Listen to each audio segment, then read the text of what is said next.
जवाहरलाल नेहरू के जन्म को लेकर लोग अपना अपना अलग अलग मत देते आए हैं, लेकिन इस बार उनके जन्म को लेकर एक बड़ा खुलासा हुआ है। जवाहरलाल नेहरू के पिता मोतीलाल नेहरू अधिक पढ़े लिखे व्यक्ति नहीं थे और कम उम्र में विवाह के बाद जीविका की खोज में इलाहाबाद आ गए थे।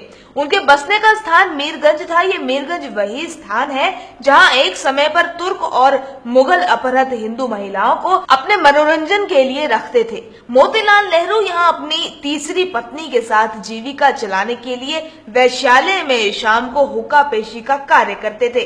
वहीं इनका परिचय उच्च न्यायालय में एक प्रसिद्ध वकील मुबारक अली से हुआ, जिन्होंने दिन के समय मोतीलाल नेहरू से कचहरी में मुख्तार का काम लेना शुरू कर दिया। इसी बीच मोतीलाल नेहरू की तीसरी पत्नी ने नेहरू को मीरगंज के वैश्यालय में कोठा नंबर 44 में जन्म दिया।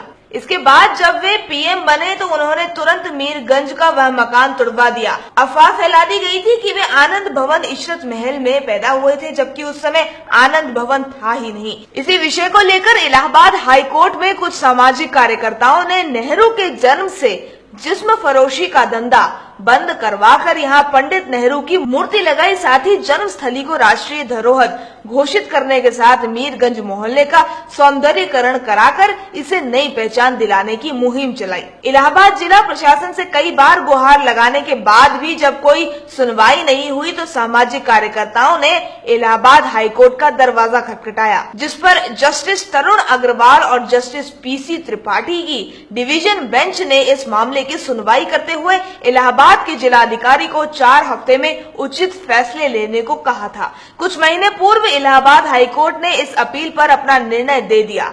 हाईकोर्ट ने जिस्म फरोशी का अड्डा बन चुके मीरगंज के क्षेत्र में नेहरू की मूर्ति लगाने का आदेश दिया है। इस निर्णय के बाद अब कोई संशय नहीं रह जाता कि पंडित नेहरू का जन्म इलाहाबाद के वैश्यालय में ही हुआ था। ब्यूरो रिपोर्ट, देवभूमि न्यूज।